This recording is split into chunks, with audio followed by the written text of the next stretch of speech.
Sobrang ganda niyang tingnan na may pole siya. So, ayan. And this is what we aim for our burl marks. So, ayan guys, ready na po siya. We will add more potting mix. Matatapos na po tayo dito. So, sobrang ikli lang ng video na to.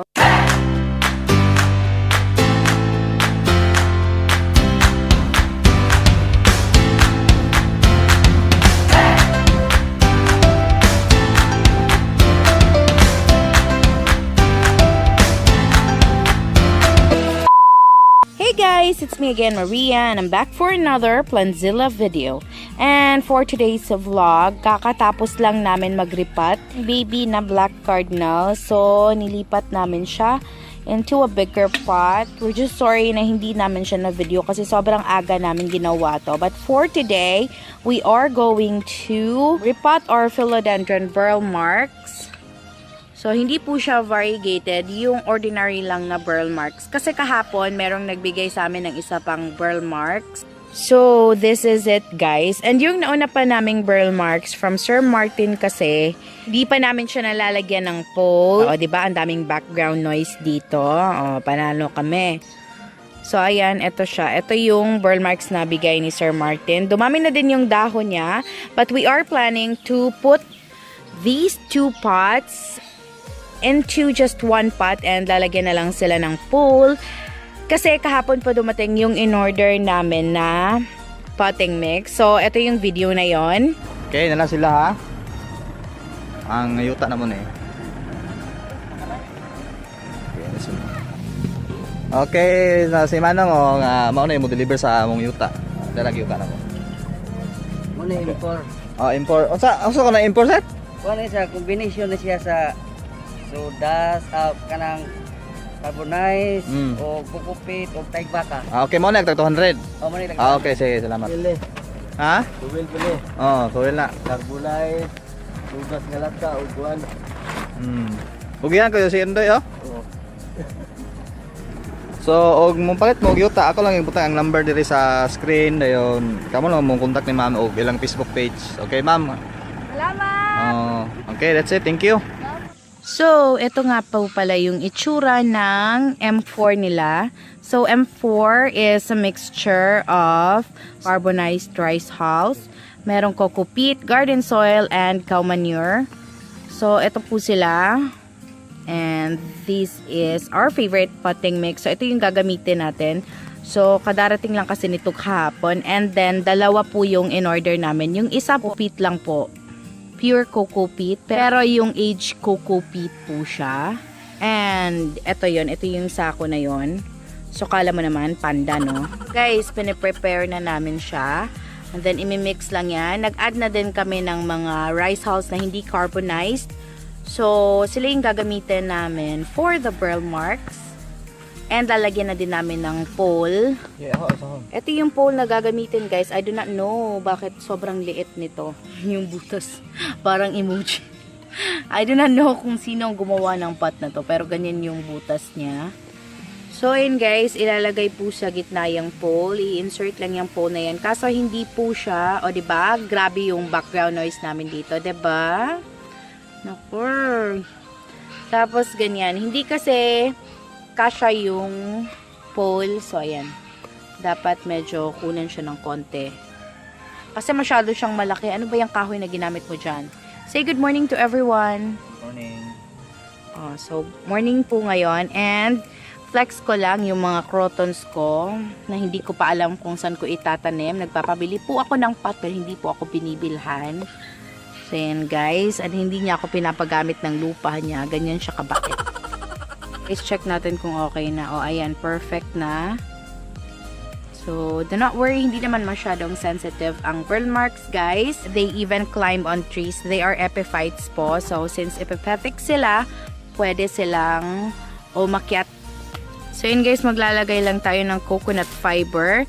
And, lalagyan din yan malapit doon sa holes niya, guys, para hindi pumasok yung lupa and hindi niya ma-block yung daanan ng excess water kapag wino-water natin yung plants.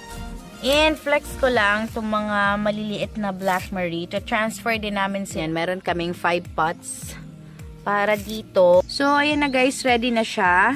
Lalagyan na lang natin ng potting mix. And then, it's good to go. So, flooring. Sige, yan na yung potting mix na idadagdag natin dyan. Anong tawag mo? Flooring. Flooring. So, ayan, flooring. Guys, yung potting mix na gamit namin is yung M4. Yung may 4 na components in the mixture. So, yun yung favorite potting mix namin. And if you have your own favorite, then go. Basta naman nag-work yan sa inyo. So, ito yung sa amin. So, kanya-kanya naman tayo. But, if you are about to start and you want to look for a potting mix that might work for your plants, then you can consider the potting mix that we are using. Try nyo din, baka mag-work din po sa inyo like how it worked for us. So, ayan, uunahin namin yung mas malaki. Halos nga pala puno na ng roots yung inside ng pot niya. Well, ito, freebie. So, ayan, puro libre po itong mga burl marks na to. Kailan kaya ito magva-variegate? Sana naman maging variegated to para wala tayong talo. We just have to put it really beside the pole para mahawakan po agad ng roots yung pole na pinrepare namin for this. And then, itong isa. Kasi usually sa mga nakikita kong burl marks, sobrang ganda po nila kapag siksik sila in one pot. Ewan ko if you feel the same way and if you can relate to how I felt. Pero, yun yung gusto ko eh. So, kaya ganun. Kaya, magkasama sila sa isang pot. So, ayan guys, sobrang ganda po nilang tingnan kahit walang pole na marami sila in one pot. How much more if meron po silang pole and then mag-guide po yung pag-climb nila. So, that is the second one guys. Ayan siya. Mas maliit lang ng konti yung mga dahon niya compared to this one. I do not know kung bakit hindi sila magkatulad. Oh, ayan. Sobrang ganda pala talaga. Oh. Parang nakapalibot yung leaves niya. And I'm just so excited to see. Just like yung silver sword namin guys na paakyat na talaga yung dahon. Wait, papakita ko lang po. So, ito yung silver sword namin. Ito yung sample ko.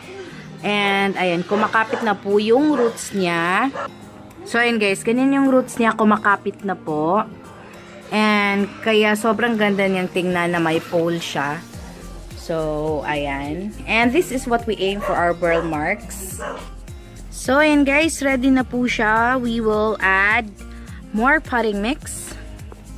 Ganyan. So, nakapalibot na po yung dahon sa kanya. So, ayan guys. Malapit na po siyang mapuno. And, matatapos na po tayo dito. So, sobrang ikli lang ng video na to. Finally, nalagyan na siya ng potting mix. And, this is it. Pansit. Oh, this is it. Pansit daw.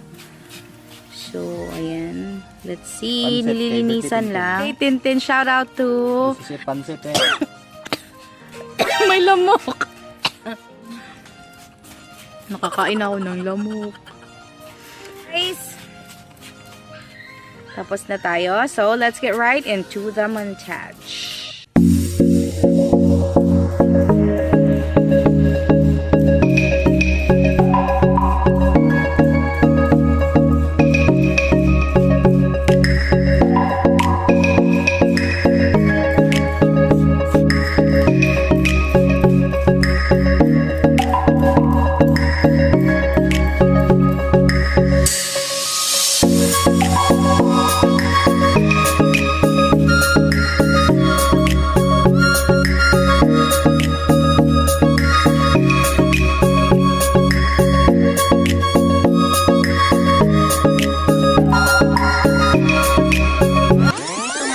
So guys, ito nga pala yung seedlings ng Black Marie. So Black Maries are available kina mama, but I don't know kung binibenta. Kasi binigay lang to sa amin and sobrang dami ng seedlings niya doon. So ito sila, hindi pa sila gaanong black, but we've seen the mother plant. Ito, iriripat natin sila sa maliliit na pot. Kasi nga, ito na naman, dito nilagay yung seeds. Ay, seeds ba yun yung binigay or ganito na? Ganito na. So, dito naman inilagay yon nung binigay kasi nga, wala na naman kaming pot na paglalagyan. And, Since sumweldo siya, nakabili siya ng pot. O, ayan. Good morning, pretty babies! Siya, sobrang ganda nila, diba? Buy-buy kaayo. Good morning! Good morning, good morning! Good morning, kung morning pa ngayon. Do you know what's this? Sino makakahula nito? Alam nyo, paano ba yan? Isa-steady ko muna. Basta ito siya. Diba? Sobrang liit niya. Kala mo nang galing siya sa seeds. So, ayan. Ito siya. If you know this, comment it down below. So, ayan. Lilinisin na muna yung dahon. Kasi sobrang grabe ng ulan, guys. Yung mga days na sunod-sunod po yung ulan.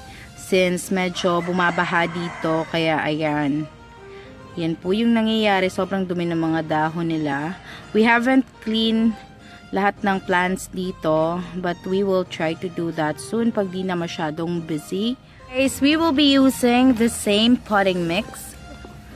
So, ito yung potting mix na ginamit namin kanina sa baby black cardinal and also doon sa burle marx. So, ito din yung gagamitin namin sa mga anthuriums na to na nalinis na finally. Marami po talaga guys yung ayaw na mag-start dito sa mga ganito kaliit. Kasi maraming binibenta na ganito online eh.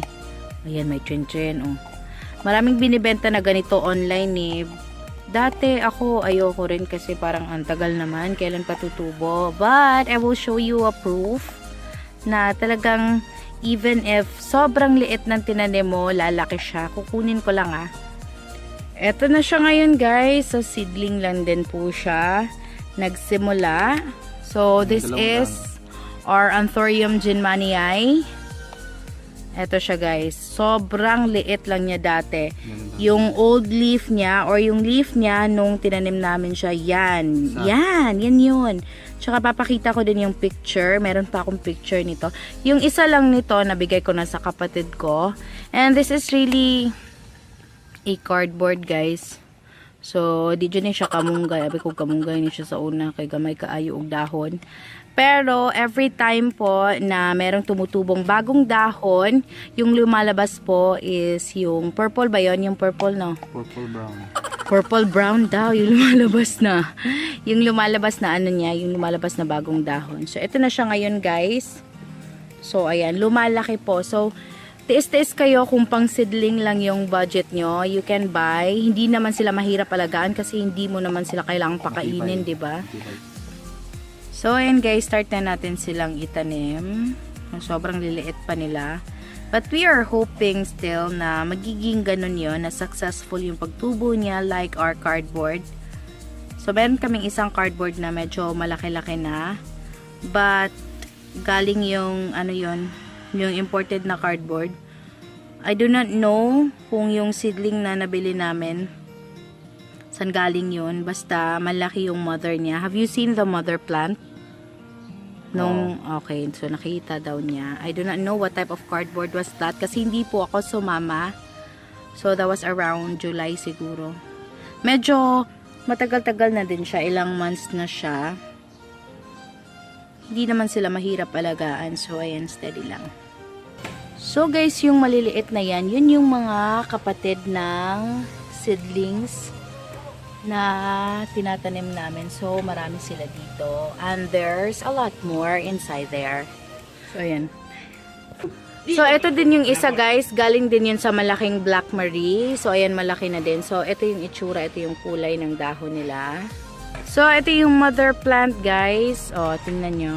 Para lang din siyang rainforest. But yung kulay ng dahon is a bit darker. Nakatapos na siya ng 4. And the last one is the biggest one. So, I have showed you the mother plant and yung iba pa nilang kapatid na seedlings din. So, ayun, marami kina mama. And ito yung nasa amin. Kaso maliliit pa sila. So, we are hoping that these will grow as well. So, ayan, for our last one. Wow. Matataba pala yung roots nila. So, ganyan pala yung itsura ng mga roots ng baby anthuriums. Since we are almost done, I'd like to thank you for making it till the end of this video. It has been Maria, the voice of PLANTZILLA BHL. If you haven't subscribed, please click the subscribe button and hit the bell icon beside it so you will be notified whenever we upload a new video. So ayan guys, finally we're done. Ito na sila in 5 pots and I hope that they will grow well. Thank you so much for watching. Bye guys!